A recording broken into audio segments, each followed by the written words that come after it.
বন্ধুরা, good morning. কেমন আছো তোমরা? আশা করছি সবাই ভালো আছো, যে যেখানে আছো সুস্থ আছো। আমি স্বপ্না, আমার আরও একটা নতুন ব্লগে সবাইকে ওয়েলকাম জানিয়ে একদম বাসি বিছানা থেকে ভিডিওটি শুরু করেছি। স্কিপ না করে দেখতে থাকো। আশা করছি ভিডিওটি তোমাদের আজ খুব খুব খুব ভালো লাগবে। চলো দেখতে থাকো। আর সকালবেলা এই শীতের বেলাতে যে সমস্ত কাজগুলো থাকে, ওই যে সকালবেলা উঠেই কিন্তু আগে পর্দাগুলোকে গোটাতে হয়, তারপরে ওই যে ঝাড়ু হাতে, বাড়ির বউদের তো এটাই কাজ না, ঝাড়ু হাতে একদম সমস্ত ধুলো ময়লা ঝেঁটিয়ে বার করে দেওয়া হয়। কিন্তু বাড়ির মানুষদের মনে যে ময়লাগুলো থাকে সেগুলো আর ঝেঁটিয়ে বার করতে পারি না।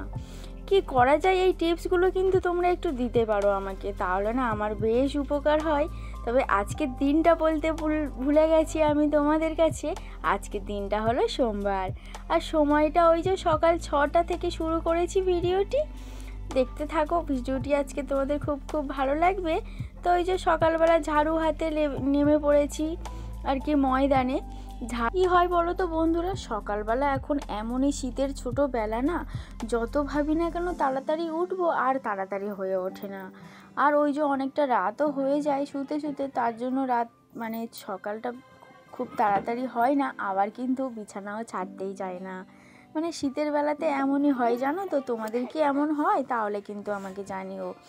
আবার ওইদিকে সোনা মায়ের স্কুল, মানে আজকে পরীক্ষা রয়েছে, ওদিকে তোমাদের দাদাভাইও কাজে যাবে। আবার আমার এখন আবার ডিউটিটা না 10:30টার মধ্যেও চালু করে দিয়েছি। মানে কি যে করি ভেবেই পাই না। আর আজকে 6টাও বেজে গেছে উঠতে। আর দেখছো কতটা তাড়াহুড়ো করছি, তবে যতটা তাড়াহুড়ো করছি ততটা কিন্তু তাড়াহুড়ো না আর কি। আর ওদিকে মানে সকালবেলা উঠলে না চারিদিকে জিনিসপত্র এত পরিমাণে খেলানো থাকে, তোমাদেরকে আর কি বলবো। থেকে সমস্তটা গোছাতে আর কি বেশ অনেকখানি সময় কিন্তু পেরিয়ে যায়। তারপরে এই সমস্ত কাজগুলো তো থেকেই থাকে। তারপরে এই যে আমার ডিউটি, এই পার্মানেন্ট ডিউটিটা কিন্তু সকাল সন্ধ্যা দুটো টাইমই আমাকে করতে হয়। না হলে না ওই যে ছোট্ট ছোট্ট জায়গার মধ্যে গাছগুলো বসানো হয়েছে, আর আমি তো বলতে পারো তোমরা গাছ লাভার বা ফুল লাভার সবটাই। তো তার জন্য এগুলোকে আমাকে দুটো বেলা কিন্তু সময় মতো জলটাও দিতে হয়, না হলে এরা তো বেঁচে থাকবে না, মারা যাবে। আর সেটাও একদমই ভালো লাগবে না, তারই জন্য। আর এদিকে দেখেছো অল্প বয়সে পেকে গেছে, অ্যাকচুয়ালি অল্প বয়সে পাকেনি গো এরা। এই যে মানে এটা হচ্ছে ছোটো উচ্ছেরই জাত, আর পাকার দানাটাও পুরুষ্ট হয়নি, ওই যে ফেলেছি আর অমনি গাছ হয়ে গেছে। আর ওই যে 3 পিস উচ্ছেও হয়ে গেছে, আর একটু লাল লালও হয়ে গেছে। ওটা দিয়ে একটা আলু দিয়ে ভাজা করলে কিন্তু বেশ লাগবে খেতে। আর ওদিকে সূর্যি মামা দেখেছো চচ্চর করে ওপরে উঠে যাচ্ছে, আর ওদিকে কয়েকটা পাখি ওই পাশের চালে আর কি কলরব করছিল। আর এই দেখো আমার ছোট্ট ছাদ বাগান। জানি না বড় ছাদ বাগান হলে আর যে কি লাগাবো গাছ আমি। আর এই যে লতানো গাছটাতে দেখেছো কত সুন্দর মানে কুড়ি এসছে, ওটা না আমি মাছের কাঁটা বলি আর কি, মাছের কাঁটা গাছ। তো যাই হোক, আমার ছাদ বাগানটা কেমন সেটা কিন্তু তোমরা জানিও। তারপরে আর যে সমস্ত কাজগুলো ছিল সেগুলো তো অনেকখানি সময় লেগেছে মানে কমপ্লিট করতে। তারপর চলে এসেছি, ওই যে একটু গরম জল করে নিয়ে সোয়াবিনটা ভিজিয়ে দিয়েছি। আজকে একটু সোয়াবিনের তরকারি করবো ভেবেছি।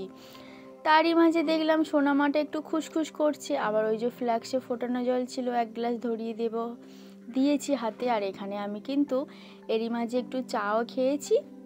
তারপরে এই যে সমস্ত কাটাকুটি করে নিয়ে রান্নাটাও কিন্তু কমপ্লিট হয়ে গেছে। এর মাঝে অনেকখানি করে সময় পেরিয়ে যাচ্ছে, সবটা না আর তোমাদের সাথে শেয়ার করিনি। এদিকে কাচাকুচিটাও করতে চলে এসেছি। অন্যান্য দিনগুলোতে তোমাদের দাদাভাই কাচাকুচিটা করে দিয়ে যায়, বাট আজকের ওই যে সোনামায়ের অঙ্ক পরীক্ষা ছিল, তার জন্য বলেছি কাচাকুচি করতে হবে না, তুমি ওকে একটু পড়াও। তো পড়াচ্ছিল, তার জন্য কাচাকুচি করতে পারে না, আমি কাচাকুচিটা করে নেব। তো তারপরে আবার সোনামাকে কিন্তু স্নান করিয়ে তুলে দিয়েছি। আর ওদিকে রান্নাটাও কিন্তু পুরোপুরি কমপ্লিট হয়নি, ওই যে শাপলার মানে ডাটাগুলো ভাজা বসানো রয়েছে। আর এদিকে বেশ কিছুটা বাসন রয়েছে, কাচাকুচির শেষে কিন্তু এগুলোও করে নেব। আবার কি বলো তো, এখন ওই যে ছোটোবেলা না এত সময়টা পেরিয়ে যায়, আর সকালবেলা তো বিছানা থেকে উঠতেও ইচ্ছে করে না, ওই যে ঠান্ডার জন্য একটু বেলাও হয়ে যায়। আবার ওইদিকে সময়ের মধ্যে সমস্তটা না কমপ্লিট করলে সেও আবার মানে এক ঝুড়ি কথাও শুনতে হয়। ওইদিকে পঞ্চায়েতেও আমার 10:30টার মধ্যে এখন জয়েনিং করতে হয়, তার জন্য না সকালবেলা উঠে পরিমরি করে কাজগুলোকে করতে হয়। আর এদিকে বাসন কটাও ধুয়ে নিচ্ছি, আর সোনামাকে বলেছি তুমি একদম রেডি হয়ে নাও, আমি কিন্তু ঝটপট গিয়ে তোমাকে খাইয়ে দেবো। তো এরই মাঝে আর কি বাসনগুলো ধুয়ে জামা কাপড় কাচাকুচি করে চলে এসেছি। এখন সোনামা দেখেছো একদম রেডি হয়ে গেছে। আমার মেয়েটা না মাঝে মাঝে একটু বড় হয়ে যায়, আবার মাঝে মাঝে বেশ ছোটও হয়ে যায়। তো ওদিকে সোনামাকে খাইয়ে দাইয়ে স্নান করেছি, তারপরে পুজো করেছি, তারপর দৌড়ে চলে গিয়েছিলাম বাজারে। তখন ওই 10:30 বেজেছিল, এখন কিন্তু 11টা বেজে গেছে। কয়েকটা মাছ নিয়ে এসেছি, 2-3-4 রকমের, আর এখানে সবজি। এগুলো না তোমাদেরকে আমি ওই আগামীকাল শেয়ার করব। আজকের একটু তাড়ার মধ্যে রয়েছে, ওদিকে পঞ্চায়েতে যেতে হবে। ওদিকে যেহেতু 11টা এখন বাজে, আর ওদিকে কিন্তু ফোনের ওপর ফোনও এসে গেছে, তো আমি আবার কালকে শেয়ার করব। আর এই যে মানে একটা যাত্রা হচ্ছিল রাসের মেলাতে, এই বেহুলা লক্ষিন্দারের যাত্রা, জানো তো আমি ছোটোবেলায় অনেকবারও দেখেছি এই সুন্দর মানে ভিডিওটি, বেশ ভালো লাগে। ওই যে লক্ষিন্দারের সাপে কাটবে না, আর ওর বাবা ওই যে চাঁদ সওদাগর মানে মনসাকে কানি বলে ডাকবে, সেটাই। অবশেষে কিন্তু চাঁদ সওদাগরের তো পুজো দিতেই হয়েছিল, এই যে চলে এসেছে। তো বন্ধুরা, আজকে ভিডিওটি তোমাদের কেমন লাগলো অবশ্যই কিন্তু লাইক কমেন্ট সেকশনে জানিও। ভালো লাগলে একটা লাইক করে দিও।